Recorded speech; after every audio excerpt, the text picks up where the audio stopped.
Hello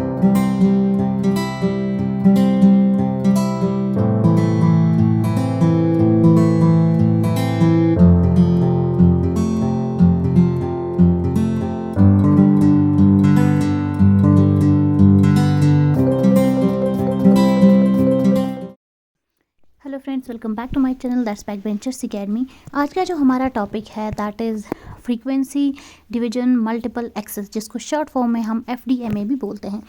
यहाँ हम FDMA को डिफाइन करेंगे, उसकी टाइप्स, एडवांटेज, डिसएडवांटेज। ठीक है, तो चलिए स्टार्ट करते हैं बहुत ही ईजी वे में। FDMA क्या है? सबसे स्टार्टिंग में इनिशियल सेल्यूलर सिस्टम के लिए जो मल्टीपल एक्सेस टेक्निक थी वो थी FDMA। यहाँ पे हर एक इंडिविजुअल यूज़र को असाइन किया जाता था पेयर ऑफ फ्रीक्वेंसी। कब? जब वो कॉल बनाते थे या रिसीव करते थे कॉल, पेयर ऑफ फ्रीक्वेंसी। ठीक है, अब FDMA को हम ये बोल सकते हैं कि ये है टाइप ऑफ चैनलाइजेशन प्रोटोकॉल। अब एग्जाम में अगर आपको आता है कि ब्रीफली एक्सप्लेन चैनलाइजेशन प्रोटोकॉल, तो सीधे सीधे आपको वहाँ पे FDMA लिखना है।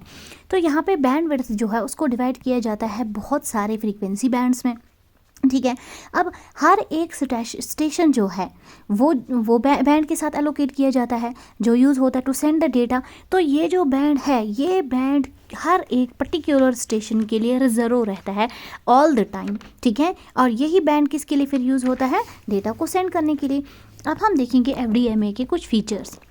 सबसे पहला, FDMA चैनल जो है ये सिर्फ और सिर्फ वन टेलीफोन सर्किट यूज़ करता है, एक टाइम पे कैरी करता है, एक टाइम पे। अगर FDMA चैनल यूज़ में नहीं है तो उस टाइम पे ये आइडियल है, लेकिन उस टाइम पे, इसके आइडियल टाइम में कोई भी दूसरा यूज़र इसको यूज़ नहीं कर सकता है अपनी कैपेसिटी को इंक्रीज़ करने के लिए।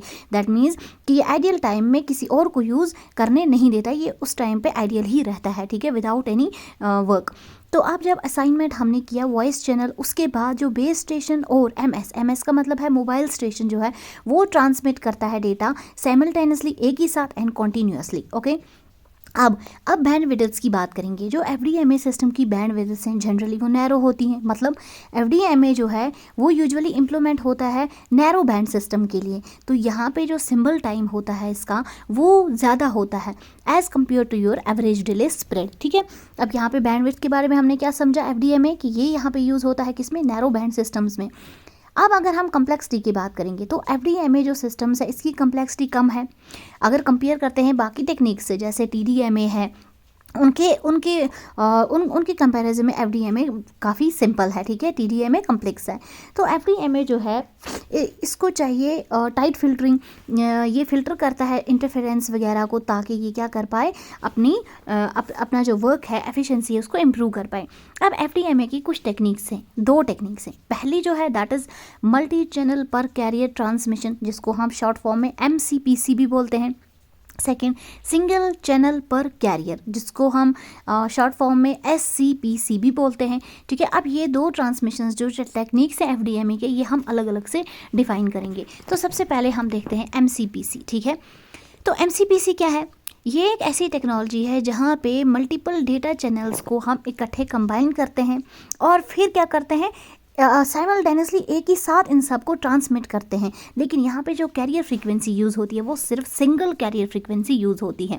ठीक है, अब ये यूज़ कहाँ पे होता है? ज़्यादातर हम ये सैटेलाइट कम्युनिकेशन सिस्टम्स में यूज़ करते हैं। किस लिए? ताकि सैटेलाइट सिस्टम्स की जो बैंडविड्थ एफिशिएंसी है उसको हम मैक्सिमाइज़ कर पाएँ और यहाँ पे सिविल यूज़र्स शेयर कर सकते हैं सेम ट्रांसपोंडर स्पेस। कहाँ पे? Satellite communication. वो किसकी वजह से? MCPC की। या इन अदर टर्म्स हमें ये भी कह सकते हैं कि वेरियस डिफरेंट टेलीफोन चैनल्स जो मल्टीप्लेक्सड हैं ट्रांसमिशन के लिए और उनको हम सिंगल RF कैरियर पे ट्रांसमिट करते हैं, तो ऐसी ट्रांसमिशन को हम MCPC ट्रांसमिशन बोलते हैं। अब इसके बेनिफिट्स क्या हैं? सबसे पहला बेनिफिट है इंक्रीज्ड बैंडविड्थ एफिशिएंसी।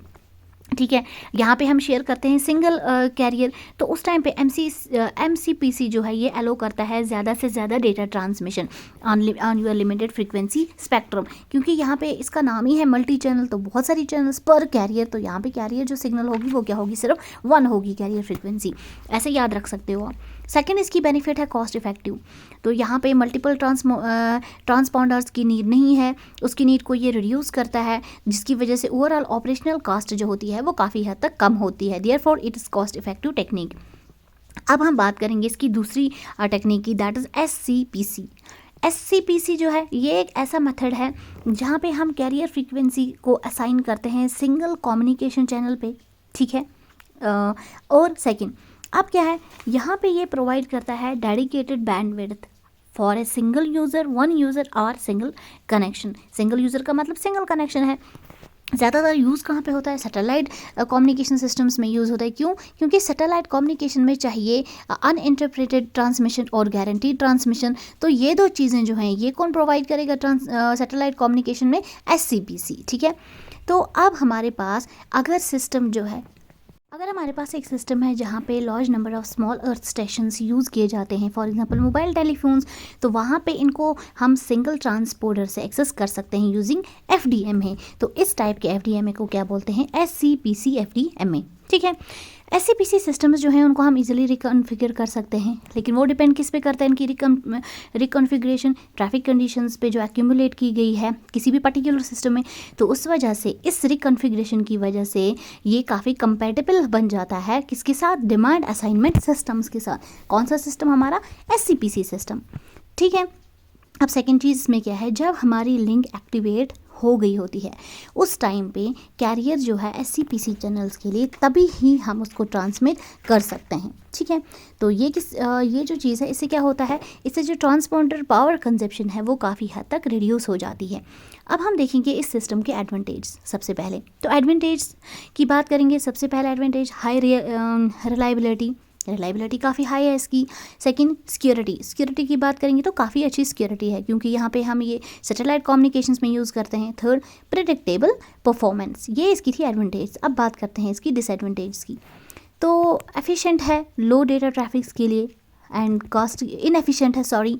और कास्ट की अगर बात करेंगे तो इसकी कास्ट काफ़ी हायर है, ठीक है। अब हम FDMA की एडवांटेज की बात करेंगे। अभी तक इसकी टेक्निक्स की बात हो रही थी, ठीक है। तो इसकी एडवांटेज क्या है FDMA की? ये यूज़ करता है सिंपल हार्डवेयर रिसोर्सेज। और सेटअप की बात करेंगे तो काफ़ी इजीली सेटअप हो जाता है as compare to another techniques. तो सेकंड, ये एफिशिएंटली हैंडल करता है स्मॉलर ग्रुप ऑफ यूज़र्स, ठीक है। ये इसकी एक और एडवांटेज है। थर्ड, यहाँ पे सिस्टम जो है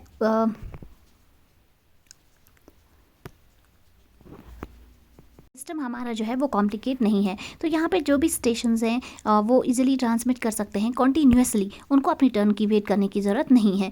तो ये अमाउंट ऑफ डेटा ट्रांसमिशन को लो करता है जिसकी वजह से हमारी कैपेसिटी है वो काफ़ी इंक्रीज़ हो जाती है। तो सेकंड, ये क्या करता है, इंटरफेरेंस को रिड्यूस करता है। कौन सी इंटरफेरेंस? जो सिम्बल्स के बिटवीन में होगी तो उससे ओवरऑल कम्युनिकेशन क्वालिटी जो है वो इंक्रीज़ हो जाती है। अब हम FDMA की डिसएडवांटेज की बात करेंगे। तो इसका पहला डिसएडवांटेज क्या है सबसे बड़ा? दैट इज़ ये काम करता है एनालॉग सिग्नल्स के साथ, डिजिटल सिग्नल्स के साथ FDMA काम नहीं करेगा, ठीक है। तो डिजिटल सिग्नल्स की अपनी अलग बेनिफिट्स हैं जो हम डिस्कस कर चुके हैं पहले टॉपिक्स में। सेकंड, ये फ्लेक्सिबिलिटीज़ में नहीं है, सो जो एग्जिस्टिंग ट्रैफिक पैटर्न है उसको कंटिन्यूसली चेंज करना पड़ता है।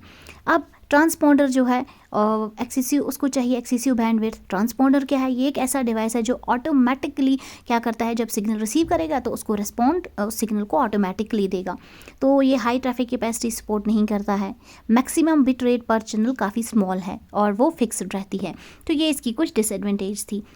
ये था हमारा आज का टॉपिक, बहुत ही इजीली अंडरस्टैंड करवाने की ट्राई की है। तो अगर आप मेरे चैनल पे नए हैं, आप मेरे चैनल को सब्सक्राइब करें, लाइक करें, शेयर करें, बेल आइकन प्रेस करना ना भूलें। Thank you so much for watching.